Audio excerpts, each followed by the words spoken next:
समुद्र मंथन से छलका अमृत और महाकुंभ की हुई शुरुआत। सदियों पुरानी ये परंपरा आज भी चली आ रही है। आज भी नदियों के किनारे महाकुंभ का मेला लगता आ रहा है।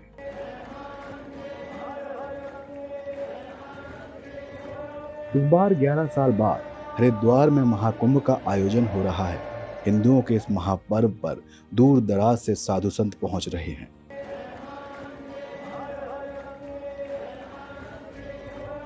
साधु संत ही नहीं, बड़े बड़े दिग्गज इस महापर्व के दर्शन करने पहुंच रहे हैं। इसी कड़ी में हरिद्वार पहुंचे विश्व हिंदू परिषद के ये दिग्गज। विश्व हिंदू परिषद का कार्यकर्ता हूँ। केंद्रीय मंत्री का दायित्व है। 12 वर्षों के बाद कुंभ मेला का आयोजन होता है और ये विश्व का सबसे बड़ा धार्मिक महापर्व है। इस कुंभ में विश्व के हिंदू तो आते ही हैं, लेकिन विश्व भर के धर्म प्रेमी भी इस कुंभ में भाग लेते हैं।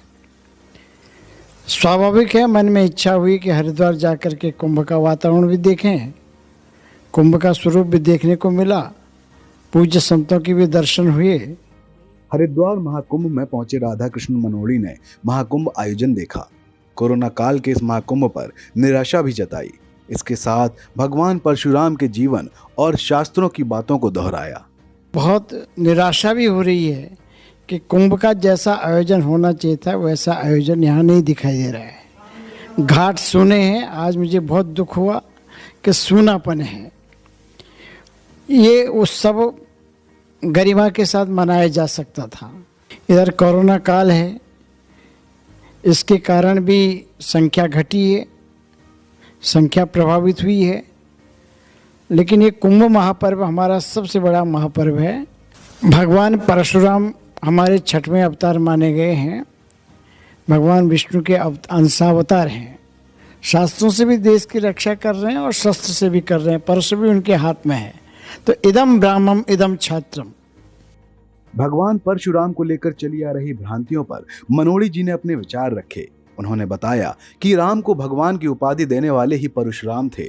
जनता को उनका हक दिलाने की लड़ाई लड़ने वाले भी परशुराम थे।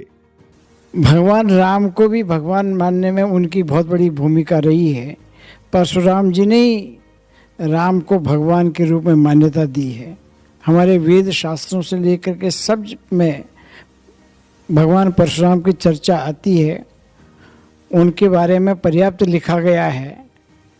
लेकिन न जाने कौन सा कारण रहा है कि हमारे विद्वानों ने भगवान परशुराम का जैसा जीवन वृत्तांत चाहिए था, शिष्यों का प्रभाव, किस रूप में लोग उनको भगवान मानते हैं, उनकी समाज सेवा, वो सारा वृत्तांत जो चाहिए था उनके व्यक्तित्व और कृतित्व के बारे में, ऐसा साहित्य अभी पर्याप्त रूप से मिलता नहीं है। मनोड़ी जी ने बताया कि हरिद्वार में आयोजित अखिल भारतीय विद्वत सम्मेलन में भगवान परशुराम से जुड़े तथ्यों का संकलन किया जाएगा। उन पर शोध किए जाएंगे। भगवान परशुराम के रहते ही समाज में कोई आतंकवाद नहीं रहने वाला है, कोई व्यभिचार नहीं होने वाला, कोई पापाचार नहीं होने वाला। और इसीलिए ये अखिल भारतीय विद्वत सम्मेलन हरिद्वार में आयोजित किया जा रहा है। उन पर पूरी शोध संगोष्ठी होगी, सारे तथ्य सामने आएंगे। शास्त्रों का निचोड़ सामने आने के बाद फिर हम उस वृत्त को प्रकाशित करेंगे। धर्म रक्षा में परशुराम के योगदान पर आयोजित इस सम्मेलन में विद्वान तथ्यों को सामने लाएंगे और बताएंगे परशुराम की महानता को। हरिद्वार से टीम भारत खबर की रिपोर्ट।